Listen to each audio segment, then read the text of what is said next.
मनोहर और सरला नामक पति पत्नी रहते थे। मनोहर बहुत ही अच्छा और आदरणीय आदमी था। वो मुकेश नामक एक व्यक्ति से दूध लेके अपने घर जाता था। उस दूध को उसकी पत्नी सरला उबा के ठंडा करके एक मटके में डाल के दही बनाती थी। पति पत्नी दोनों एक छोटी दही का दुकान चलाते थे। जो पैसे दही को बेचने से मिलते थे उससे अपना जीवन चलाते थे।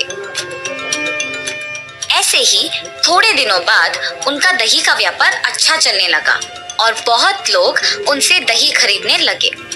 उसके पास दही बहुत जल्दी खत्म हो जाने के कारण बाकी लोग खाली हाथ वापस घर चले जाते थे। अगर मैं मुकेश से ज्यादा दूध लूंगा तो किसी को हमारे दुकान से खाली हाथ जाने की कोई जरूरत नहीं होगा। मुकेश, मुझे ज्यादा दूध की जरूरत है, तुम्हें आज से ज्यादा दूध देना होगा। जरूर मनोहर, उसमें क्या है। ऐसे मनोहर को जितना जरूरत था उतना दूध लेके वो घर वापस चला जाता था। मनोहर का व्यापार अच्छा चल रहा होगा, इसीलिए वो ज्यादा दूध लेके गया। मेरे दूध का व्यापार में कोई तरक्की नहीं हुआ।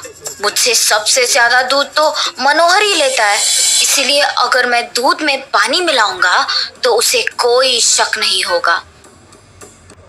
जैसे उसने सोचा वैसे ही अगले दिन वो मनोहर को देने वाला दूध में पानी मिला के देता है और सरला हर रोज की तरह उस दूध को दही बनाती है।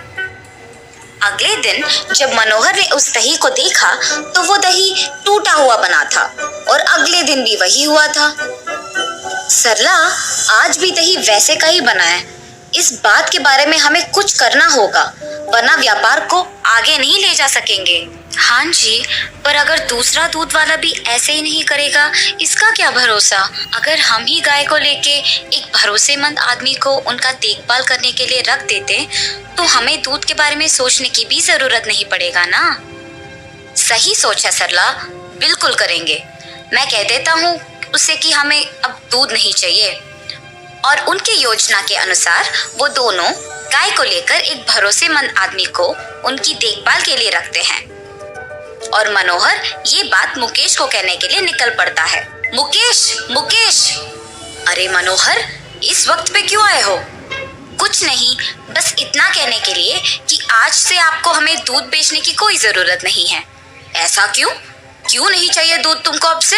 क्योंकि अब हमारे पास गाय है और उनके लिए एक रखवाला भी है।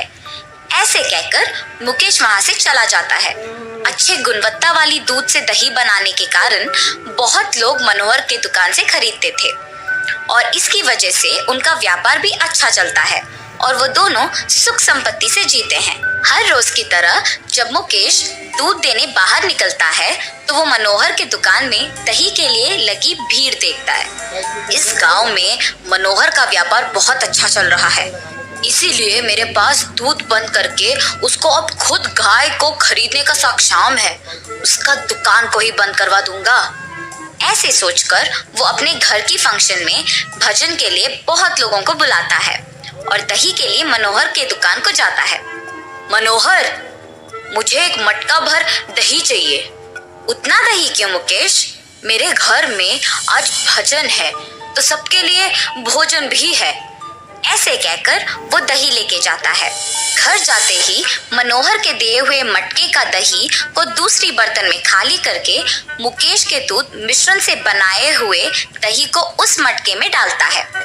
उसी दही को भोजन में सबको परोसता है। वो खाने की कुछ ही समय में सबको पेट दर्द करना शुरू हो जाता है और उसी समय पे गांव के जमींदार भी वहां आते हैं। सबको दर्द से तड़पते देख पूछते हैं, क्यों तुम सब ऐसे तड़प रहे हो? क्या हुआ? जब से यहाँ का दही खाया है तब से ऐसे ही तड़प रहे हैं। मुकेश, दही में क्या मिलाया तुमने? वो खा के ऐसे क्यों तड़प रहे हैं सब? प्रभु, मुझे कुछ नहीं पता। ये दही मैं मनोहर से खरीद लाया। सैनिकों, तुरंत मनोहर को मेरे पास लाओ। जमींदार की आज्ञा के अनुसार सैनिक मनोहर को उनके पास लेके आते हैं। मनोहर के साथ साथ उसकी पत्नी भी उसके पीछे समंदर के पास आ पहुंचती है। क्या तुमने मुकेश को ये दही बेचा? जी प्रभु, तुम्हारे बेचे हुए दही के वजह से यहाँ सब दर्द के मारे तड़प रहे हैं। तुमने इसमें क्या मिलाया? मैंने आज बहुत लोगों को यही दही बेचा है, उनको कुछ नहीं हुआ। मैंने दही में कुछ नहीं मिलाया प्रभु, मुझे पता नहीं ये कैसे हुआ। जमींदार मनोहर को बंदी घर में बंद करने की आज्ञा देते हैं और सैनिक उसे ले जाते हैं।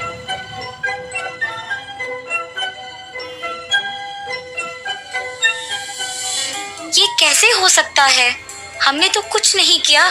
क्या इसमें मुकेश का हाथ है? ऐसे सोच ही रही थी कि उसके सामने से मुकेश अपने घर जा रहा होता है। अगर मैं मुकेश के पीछे चलूं तो शायद कुछ पता चलेगा और इस समस्या का हल मिलेगा। और वो मुकेश का पीछा करती है। मुकेश घर जाके अपनी पत्नी को मनोहर के साथ किया हुआ बताता है।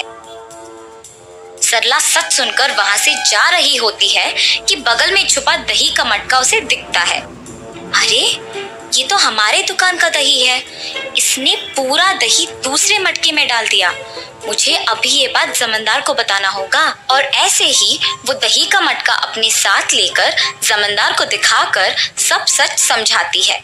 जमींदार अपने सैनिकों को मनोहर को मुक्त करके मुकेश को बंदी करने की आज्ञा देते हैं और सैनिक जमींदार का कहा मानकर मुकेश को बंदी कर देते हैं।